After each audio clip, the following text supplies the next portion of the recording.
Señor, tú eres todo lo que necesitamos, Señor. En ti está nuestra fortaleza.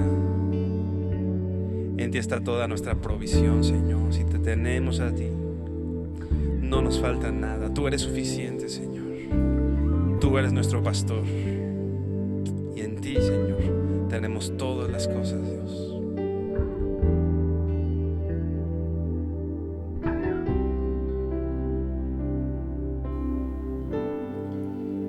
No hace falta más. Ya no hay que buscar el camino a la verdad. En Jesús puedes hallar. No hace falta más. Ya no hay que buscar. Él es la razón que libró mi corazón. Libró mi corazón.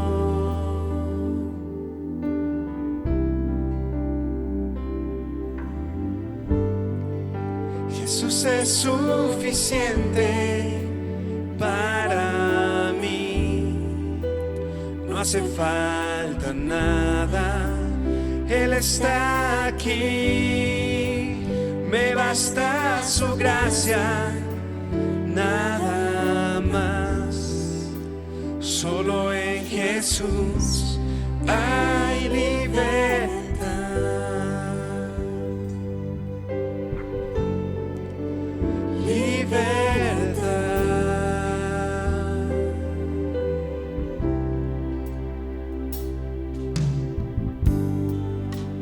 No hace falta más. Ya no hay que buscar el camino a la verdad.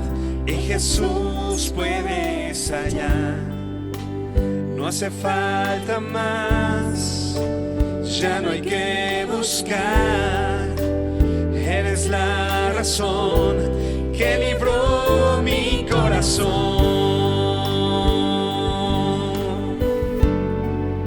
Libró mi corazón.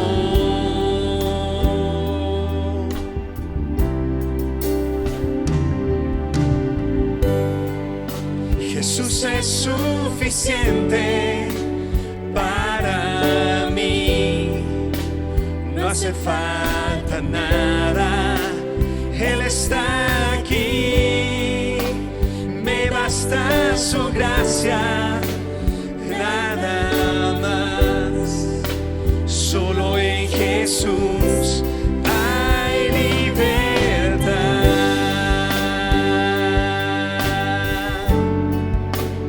Libertad.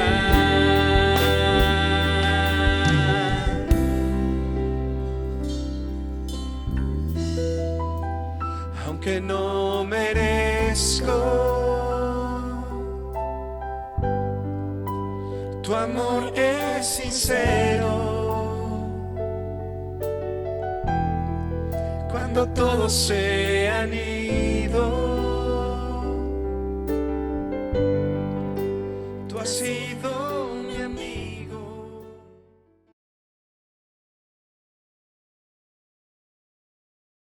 Y yo quería terminar el día de hoy ya en la carta a los Efesios, pero bueno, la carta de los Efesios se está resistiendo. Hay un tema muy importante que vi en estos últimos versículos, en el versículo 21 y 22 del capítulo 6 de la carta, que vemos que cómo Dios es hermoso Dios, es hermosa su palabra, que a través de ella el Señor nos muestra quién es Él. A través de su palabra podemos conocerle, conocemos la vida de Cristo, que es tan importante para nosotros. Cuando nosotros queremos caminar en rectitud, tenemos que voltear a ver a Cristo, voltear a ver qué hizo Él. Tenemos que aprender lo que es vivir en santidad, en rectitud, en amor, en gracia. Tenemos que voltear a ver cómo vivió Cristo, y lo tenemos gracias a Dios ahí en su palabra. Nosotros podemos entender a través de la palabra lo que es realmente virtuoso. Estamos en una sociedad que nos ha engañado, nos ha presentado mentiras que le hemos dado calidad de verdad. Por eso son engaños. No podemos nosotros, si supiéramos que es mentira, la desecháramos. Si tú puedes distinguir inmediatamente un billete de 500 falso, no lo aceptas, ¿verdad? No lo aceptas como un pago, inmediatamente lo rechazas. Pero lo tomas y te lo metes a la cartera e intentas usarlo porque no sabes que es falso. Es lo mismo, nosotros vivimos engañados de muchas maneras, dándole valor a cosas que realmente no lo tienen. Pero como es lo único que conocemos, es lo único que podemos nosotros saber que nos trae algún tipo de satisfacción, por eso nos apegamos y aferramos tanto a eso. Por eso la Biblia es la luz que nos hace evidente esas mentiras, para que desechemos esos engaños que la sociedad alejada de Dios nos ha impuesto y que ha sido nuestra influencia. Esta luz de la palabra, con la ayuda del Espíritu Santo, desenmascaran esas mentiras y nos permiten ver la belleza de la santidad y de vivir como Jesús, para también ser luz aquí en este mundo de tinieblas, que es el encargo que Dios nos ha hecho, en un medio de esas tinieblas que son confusión en la gente. La gente está tan confundida que cree que tiene la verdad. Está tan confundida que vive totalmente sin conciencia de cómo va a pasar la eternidad. Está tan confundida que piensan que sus vidas... Ayer estaba yo ahí en casa, ¿verdad? Prendí la televisión para ver ahí un programa, se prende ahí y ve una como telenovela, se enciende en ese momento en un canal y pude ver que le decía a una otra, pero es que tú ya tienes 3 divorcios. Y le responde la otra, lo dices como si fuera algo malo. No lo digo por eso. No. Cuando la Biblia dice en Malaquías que el repudio lo aborrece el Señor. O sea, claro que el divorcio no tan solo es malo, es muy malo. Es tan malo, leyendo, ahorita se me olvidó en dónde lo leí, pero decía que una persona hizo un estudio, fue el pastor R.C. Sproul, hizo un estudio con una persona de que si se sentó en una consejería y le dijo, ¿cuántas personas serían afectadas si tú en este momento te divorcias?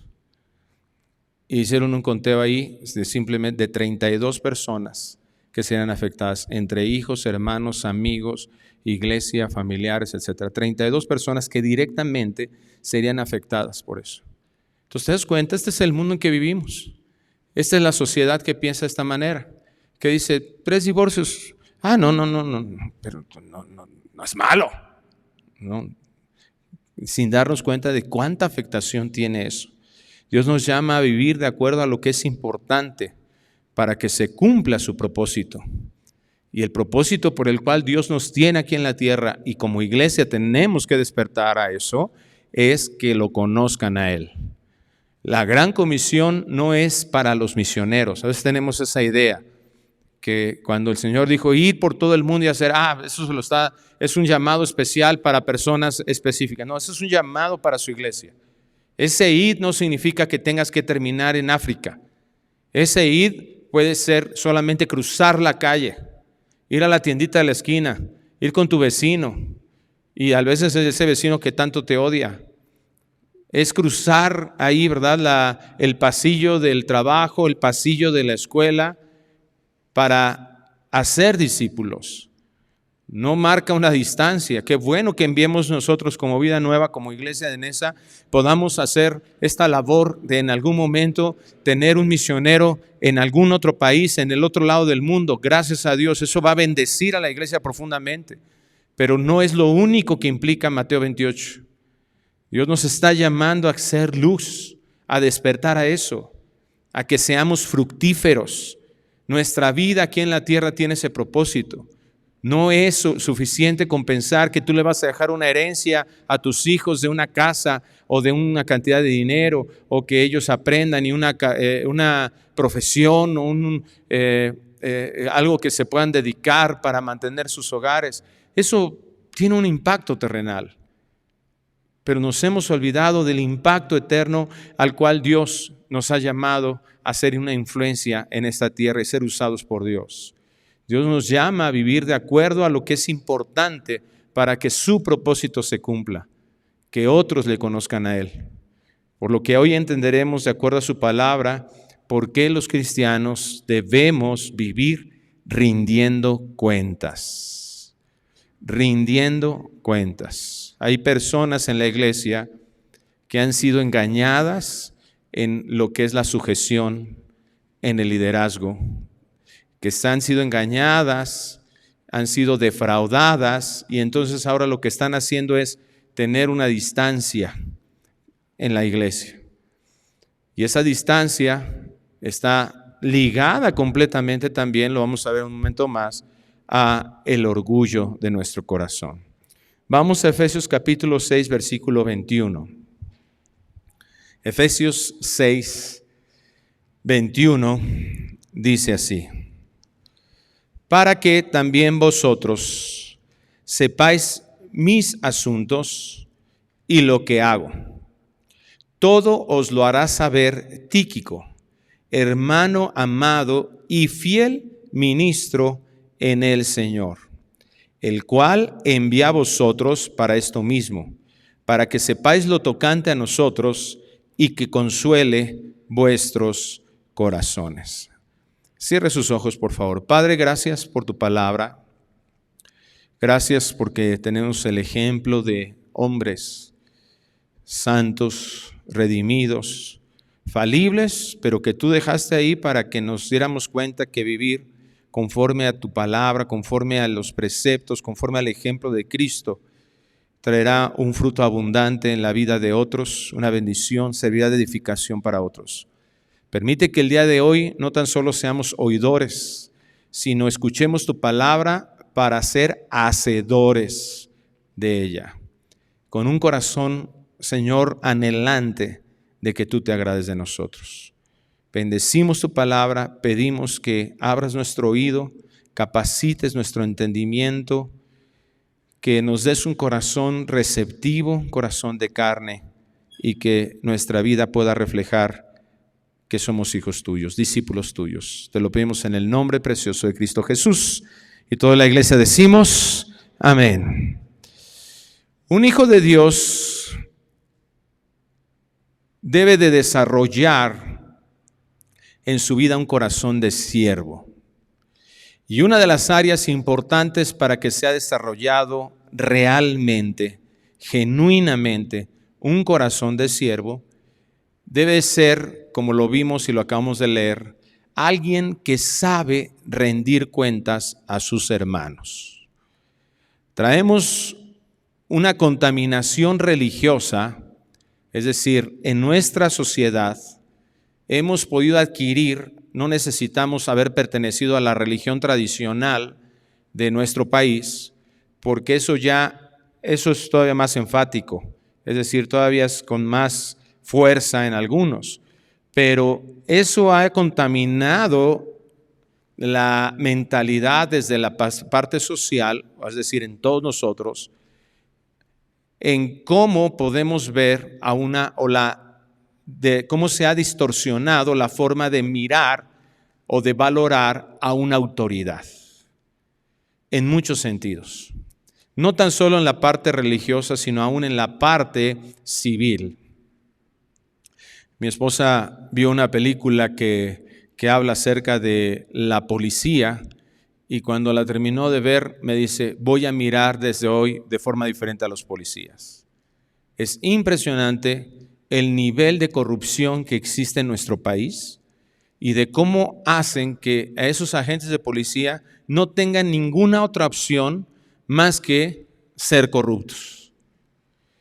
Y es terrible, un sueldo terrible que tienen, sus prestaciones, sus seguros son terribles y aparte de todo, para que ellos puedan, esos seguros están tan malos, ¿verdad? Que si por alguna razón se quitaron el chaleco antibalas y les dan un balazo, bueno, el seguro no los cubre. O bien no llega la ambulancia y su compañero se lo lleva al hospital, el seguro no los cubre. O sea, no sé quién haya contratado seguro, pero es terrible, ¿verdad? Y esa es la corrupción que existe desafortunadamente. Y algo que le llamó la atención es que este es el testimonio de unos de ellos, Y lo que decían, y lo más doloroso, y por eso mi esposa tomó esa decisión, dice, aparte de todo, la gente ya no nos cree. Nos ve como algo despreciable. Se burla de nosotros, se ríe de nosotros, nos atacan. Y ciertamente, pues toda esta corriente de corrupción, pues ha corrompido más a algunas personas de este tipo. Hay policías muy malos, pero aún los que intentarían hacer las cosas de una forma correcta o vivir con rectitud, no se les permite ni siquiera poder lograrlo hacer el mismo sistema. Entonces, esto es lo que ha deteriorado en el corazón de aún la iglesia la forma de percibir la autoridad. Tenemos un concepto de autoridad que es más bien un autoritarismo. Padres autoritarios. Padres que creen que porque son padres y que mantienen a sus hijos, entonces pueden corregir a sus hijos golpeándoles, agrediéndoles, maltratándoles con sus palabras o en lo físico inclusive. No estoy diciendo, la Biblia nos enseña que hay que corregirlos con la vara, hay que implicar dolor, pero hay un tiempo, una forma de hacerlo que la mayoría de nosotros nos hemos muchas veces brincado. O bien volvemos a esos extremos, o abusamos o somos demasiado permisivos. Ambas cosas están alejadas del precepto bíblico. Todo esto ha hecho que tengamos un concepto, repito, de autoridad totalmente distorsionado. Religiosamente, ¿qué es lo que se ha implicado? Bueno, se ve, ¿verdad?, al líder religioso como algo superior, como alguien enviado por el cielo, al cual todos nosotros tenemos que obedecer a todo lo que diga, y no importa lo que diga, entonces eso vamos a hacer. Eso no es una autoridad bíblica definitivamente. Iglesias cristianas es el testimonio de una persona que conocemos, que tuvimos que restaurar en su corazón, que la persona que se decía pastor o pastora en esa iglesia, pero decía, a ver, si tú estás capaz, tú eres humilde, quieres servir a la iglesia, tienes que mostrar humildad. Y quieres saber si es cierta tu humildad. Y pum, le ponía ahí, ¿verdad?, el zapato. A ver, límpiame los zapatos. ¿Eres capaz de eso? A ver si es cierto. Y ahí, ¿verdad?, y entran los pastores a alguna iglesia y todo el mundo casi le quiere aventar, ¿verdad?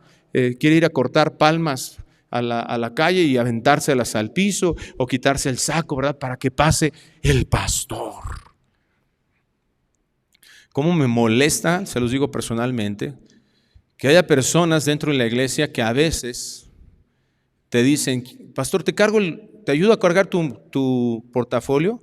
Y va pasando la viejita, ¿verdad?, la hermana viejita ahí y con su bolsita ahí, que apenas puede, la abuelita, y nadie le dice nada. Digo, no estoy lisiado, ¿verdad?, para cargar mi portafolio. Y bueno, a veces vas entrando y corriendo, y qué amables. O sea, yo agradezco profundamente la amabilidad de nuestros hermanos decanes de seguridad que siempre nos están sirviendo y ayudando para poder hacer el ministerio más fácil. Pero tenemos que ser congruentes. Eso no significa que tengamos que ver en la autoridad una superioridad, y ese es el conflicto principalmente. Pablo dice, para que también vosotros sepáis mis asuntos y lo que hago. Qué impresionantes palabras de un hombre que era el líder de la iglesia, un hombre que recibió revelación, la mayor cantidad en palabras de revelación, de inspiración, es decir, Dios hablando directamente al corazón de Pablo, de inspiración para que quedara ahí registrado como palabra de Dios, fue el apóstol Pablo. Es muy interesante revisar la biografía del apóstol Pablo, porque él, siendo joven, tenía un currículum vitae, como le decimos, es decir, sus logros de vida, como nadie en la época.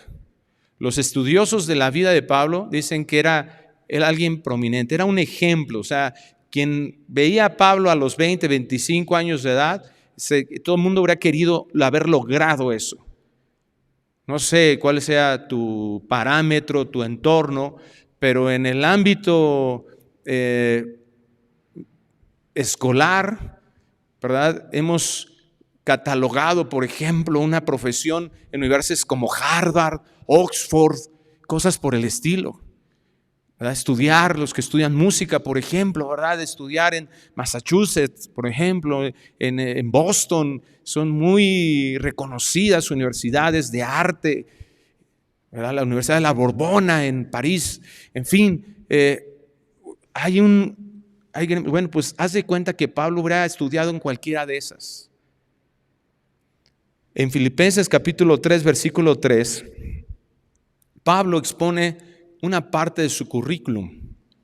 Aparte de lo que expone aquí, Pablo en otra parte de la Escritura se muestra que él tenía también tanto la ciudadanía israelita como la romana, lo cual implicaba que su padre seguramente había podido comprar, había de alguna manera adquirido esa ciudadanía que fue heredada al mismo Pablo.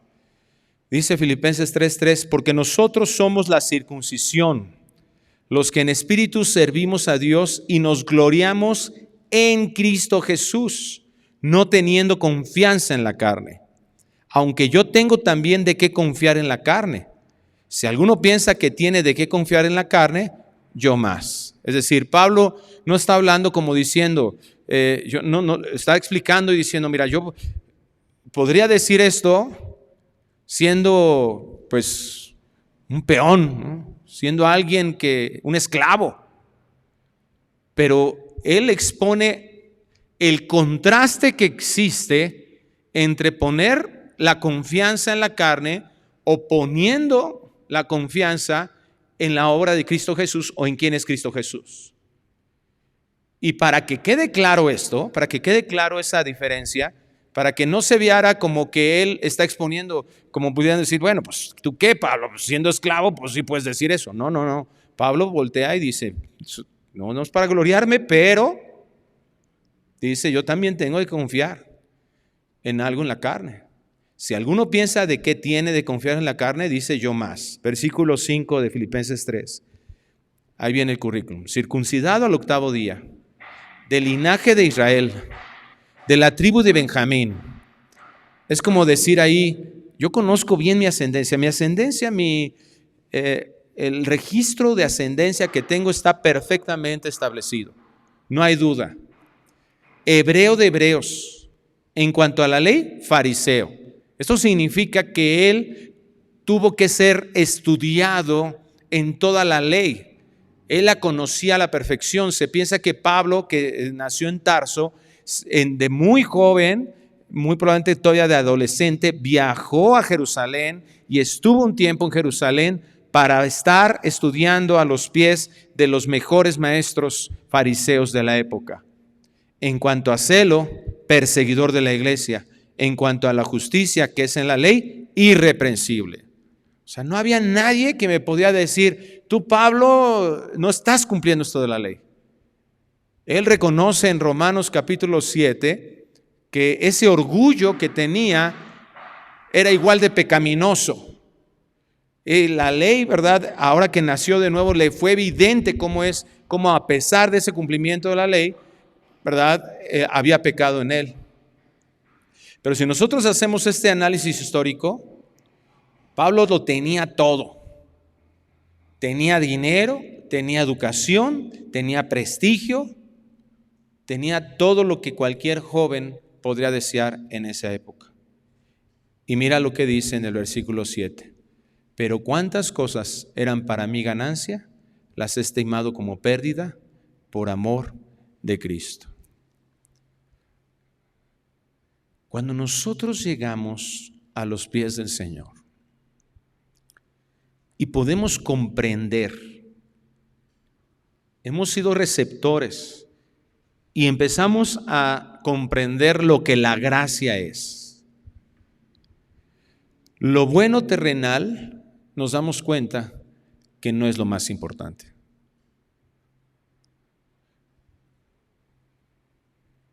Realmente esto está pasando en nuestro corazón. ¿A qué estamos apegados? ¿Cuáles son nuestras razones de discusiones matrimoniales? ¿Cuáles son las razones por las cuales nos entristecemos? ¿Qué son las cosas que nos están preocupando en nuestras vidas? Porque ahí está nuestra adoración. Ahí están nuestros valores. ¿Cuáles son nuestras razones para no estar cumpliendo la gran comisión?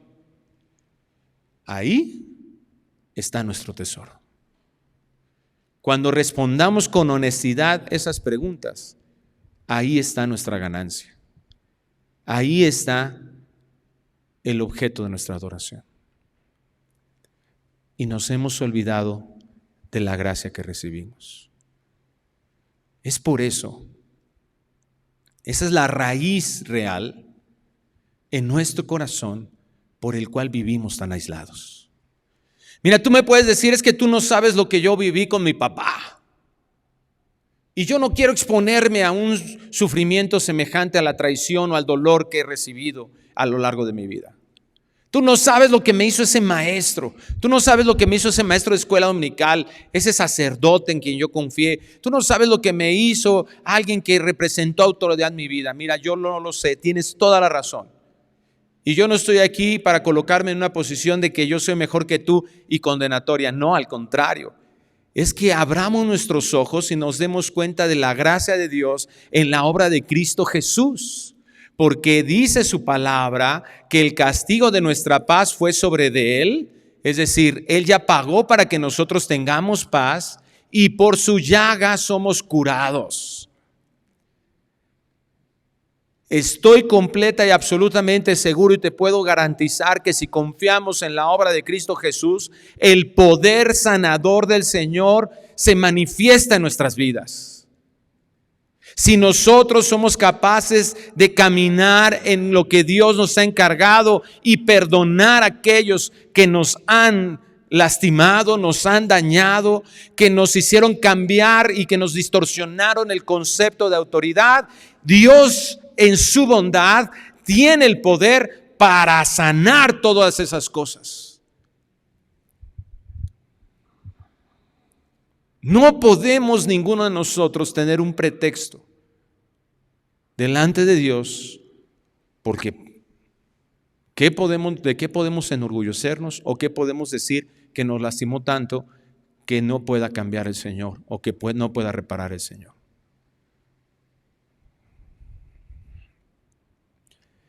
En Filipenses, un capítulo antes, ahí mismo en Filipenses capítulo 2, versículo 3, el Señor nos hace mirar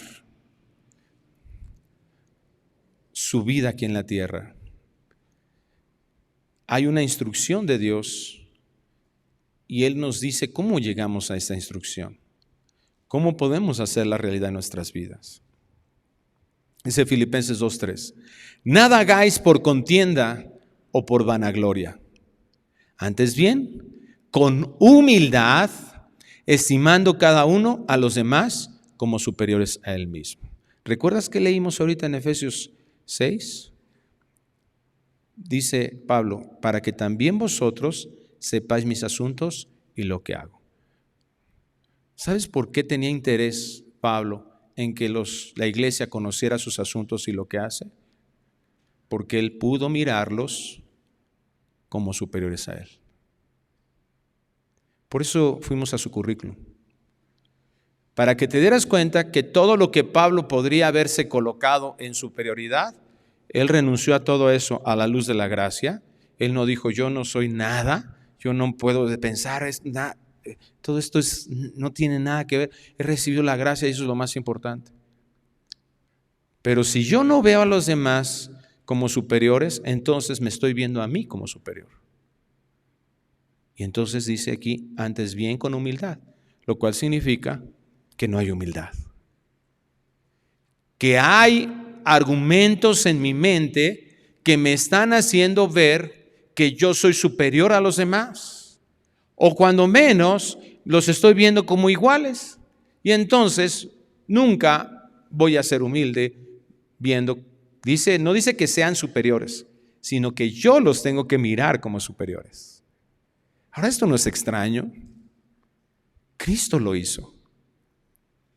Cristo va con sus discípulos, se pone una toalla en el hombro, agarra un lebrige con agua y a ver, muchachitos, siéntense ahí, y empezó a lavar los pies de uno por uno. Pedro, horrorizado. Yo me imagino a Pedro cuando vio eso, y caminó para atrás, yo creo. Pedro dijo, ¿qué? No. O sea, cuando llegó con él, Señor, ¿tú me lavas a los pies a mí? No, ¿cómo crees? No. Hasta ha de haber hecho sus piecitos y sus uñitas así, ¿no? Se los ha de haber escondido Pedro y, no, Señor, ¿cómo crees? No. ¿Y qué le dice el Señor? Pedro, si no te lavo los pies no vas a tener parte conmigo. Y entonces Pedro dijo, los pies y todo, Señor, lávame todo completo. Tú ya estás lavado, dice. Pero él les da una instrucción ahí preciosa ahí en el Evangelio de Juan. Y les dice, esto que yo hago con ustedes es lo que tienen que hacer ustedes con los demás. Esa fue la humildad de Cristo. Antes bien con humildad, estimando al uno a los demás como superiores a él mismo. No mirando cada uno por lo suyo propio. Qué feo es que llegas a una reunión y ya es la hora de comer y que... Mi sobrina era chiquitita, pero comía tanto, era tan dragoncita, que cuando llegamos a casa de mi papá, cuando todavía mis papás vivían, agarraba 2 panes de dulce y los lamía, estos son míos, y nadie se los come, ¿no? Cuando estamos pendientes de lo mío, quién soy yo, que sea reconocido, que mis intereses sean cumplidos, esto es lo que impide, es lo opuesto, es la antítesis a la humildad. Cuando yo estoy mirando y buscando que los demás me reconozcan, sino cada cual también por lo de los otros. Haya pues en vosotros este sentir que hubo también en Cristo Jesús, el cual siendo en forma de Dios no estimó al ser igual a Dios como cosa que aferrarse, sino que se despojó a sí mismo, tomando forma de siervo, hecho semejante a los hombres, y estando en la condición de hombre se humilló a sí mismo, haciéndose obediente hasta la muerte y muerte de cruz. El problema de no rendir cuentas dentro de la iglesia es que no estamos siendo como Cristo. El ejemplo que nos dejó Cristo es de humildad. Y si nosotros amamos al Señor y le adoramos, ¿qué es lo que adoramos? Lo que catalogamos de muy valioso. Si amamos al Señor y le adoramos, entonces nosotros debemos de seguir sus pisadas y comenzar a trabajar en asuntos de nuestro corazón para vivir en humildad. No importa el ejemplo que hayas tenido como padre. No importa si tu pastor viste una altivez terrible y eso te causó una influencia y creíste que esa es la forma de vivir. El pastor Miguel Núñez dice, la humildad es la reina de las virtudes. Comenzamos a ser humildes cuando entendemos y estamos convencidos que requerimos valorar como más importantes a los demás. La carne, este es un ejercicio espiritual maravilloso, porque la carne muere cuando nosotros decidimos matar al orgullo y menospreciamos, como el apóstol Pablo, nuestros propios logros. Cuando no son nuestros logros lo que queremos que todo mundo reconozca y evidencie y sea evidente.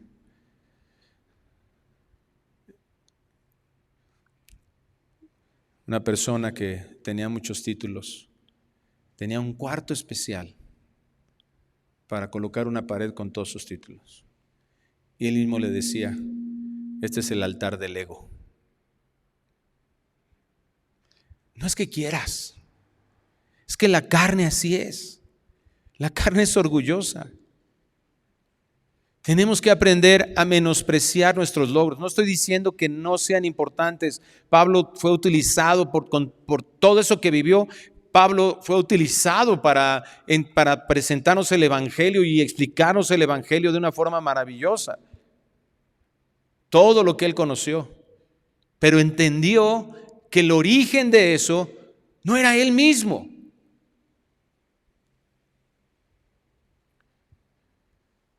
Esta es la forma en que nosotros podemos vivir soportados por la gracia. Entender que todo se origina en Dios. Que no es una iniciativa personal.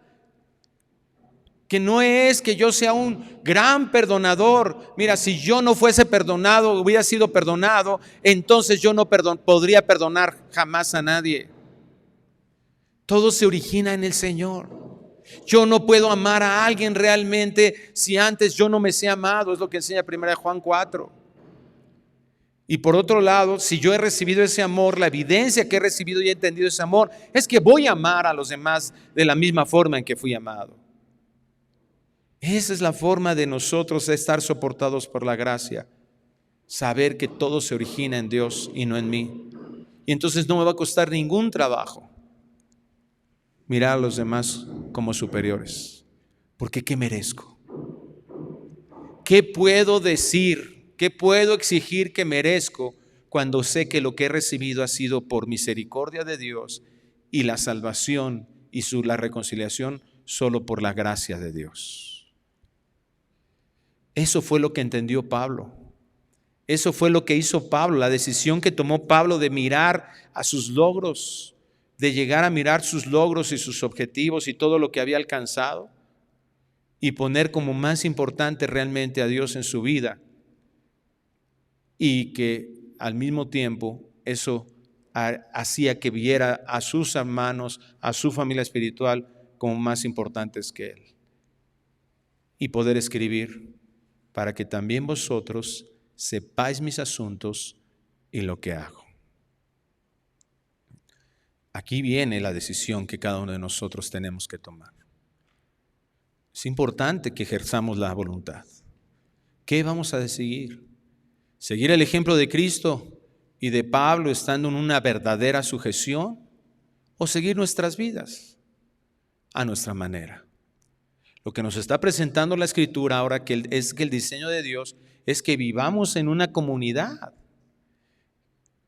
que debemos de renunciar al individualismo, que todos esos argumentos y pretextos de que pues mi vida pasada y mira lo que hizo, no, te tienes que dar cuenta que eso no emana de tu pasado y de lo que alguien más hizo, sino de que tu carne es autónoma. La carne le encanta gobernarse a sí misma. La carne le gusta reconocer, ¿verdad?, que yo puedo ser eso, yo puedo hacer lo que a mí me plazca. Por el contrario, reconocer y habituarnos, no tan solo que yo lo tenga aquí en la mente, sino que lo lleve a la práctica con tal tipo de hábito a la autoridad, viendo que la autoridad es una grande bendición en mi vida. Y no estoy hablando que la autoridad sea solamente el pastor de la iglesia, no se vayan a confundir, porque ya dije que eso es totalmente pecaminoso, sino la iglesia misma. Yo no tengo que saber que el pastor es el único que conoce toda mi vida. Fíjate lo que sigue diciendo más adelante. Todos los hará saber Tíquico. O sea, Tíquico sabía qué estaba pasando con Pablo. O sea, él no dice Pedro, no dice Jacobo, no dice Santiago, no dicen los apóstoles. Tíquico. Y si lo ves en el contexto, ¿verdad?, de las cartas de Pablo, Tíquico era un hijo espiritual de Pablo. O sea, Pablo le rendía cuentas a personas que estaban en alguna forma en autoridad subordinadas a él. Y a veces creemos que solamente esto, pues esto solamente se lo va a cantar al pastor. El pastor es el único que no, mi coordinador es el único. No. Y antes de continuar, tenemos que hacer esa pregunta. ¿Quién conoce de tu vida? ¿Quién conoce de tus tentaciones? ¿Quién conoce lo que estás haciendo? ¿Quién conoce tus motivaciones, tus proyectos? ¿Quién conoce tu corazón? ¿Quién conoce tu condición matrimonial? ¿Quién conoce tu condición familiar?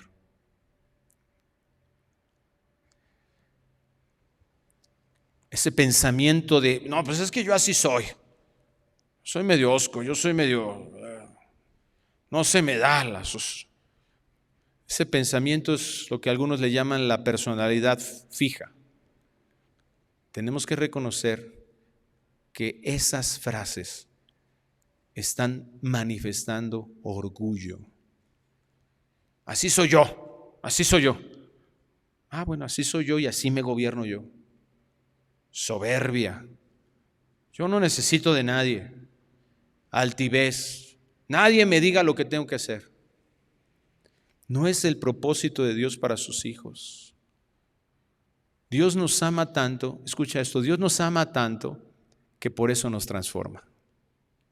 Su gracia nos atrajo tal y como somos, pero su amor quiere que nosotros nos va cambiando a través de la renovación de nuestro entendimiento. En Juan capítulo 5, versículo 30, vemos estas palabras de la sujeción de Cristo a su Padre. No puedo yo hacer nada por mí mismo. Según oigo, así juzgo, y mi juicio es justo, porque no busco mi voluntad, sino la voluntad del que me envió, la del Padre. Es el diseño de Dios para su iglesia que vivamos en mutualidad. Empieza a buscar, si eso te está costando trabajo, empieza a buscar todos esos pasajes de la Biblia donde diga unos con otros. Orad unos con otros. ¿Cuándo me reúno con alguien más para orar? Exhortaos los unos a los otros, amonestaos los unos a los otros. Todo, cuando la Biblia diga unos con otros, ponle mucha atención, porque eso es lo que Dios quiere que estemos haciendo. Eso es lo que hace iglesia. Es lo que hace una verdadera iglesia. No somos personas infalibles, sino personas todavía con un remanente de pecado y con una injusticia bilateral. En otras palabras, no es pretexto pensar que voy a dejar de hacer esto y desobedecer a Dios porque el hermano me puede llegar a fallar y cometer una injusticia a mí. Dios te colocó en un lugar donde tú vas a cometer injusticias con otros y otros van a cometer injusticias contigo. Y eso lo sabe Dios. Bilateralmente todavía nos dañamos, pero ahí es donde se mira la gracia. Ahí es donde se mira el verdadero amor. Ahí es donde se mira la misericordia. Ahí es donde ejemplificamos y modelamos el perdón, donde modelamos el evangelio. Todos lo hará saber Tíquico, hermano amado y fiel ministro en el Señor, el cual envié a vosotros para esto mismo. Pablo lo entendió y logró ser un siervo humilde para ser ejemplo para otros. Qué hermosa bendición de Tíquico. Qué hermosa bendición de Tíquico, de mirar a un Pablo de esta manera. Tíquico, mira, este es el reporte que vas a dar a la iglesia. Le vas a decir todo lo que hemos hecho, todo lo que estamos haciendo, todos los proyectos ministeriales, todo lo que está pasando con mi vida. Pero nos cuesta un trabajo terrible colocarnos dentro de la iglesia vulnerables. Tenemos tantas razones para no vivir como a Dios le agrada.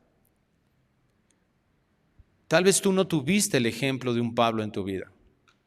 Tal vez tuviste el ejemplo de alguien totalmente opuesto a Pablo. Pero ahora tú, en la gracia de Dios, puedes ser un Pablo para alguien más. Para tener un Tíquico. Qué bendición experimentar de su pastor y maestro esta humildad. Sí, o sea, qué hermoso es.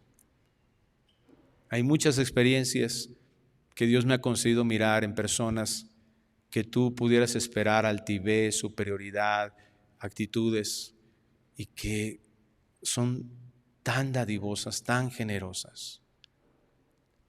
Hace unos meses tuve la oportunidad de conocer un pastor que se llama Johnny Hunt, que sin conocer, sin saber, sin habernos visto siquiera, hizo todo lo necesario para obsequiarnos completamente todo lo necesario para que mi hijo fuera a estudiar a una de las universidades más prestigiosas y caras en Estados Unidos, costosas, algo que en mi vida jamás podía haber imaginado. Un hermano que nos amó de vernos y dio lo mejor que tenía para nosotros. Impacta. Me impactó la gracia de Dios y cómo Dios utiliza a esas personas. ¿Qué quiero decir con esto, hermanos? Que no podamos, ya no nos conformemos a nuestra vida cristiana mediocre.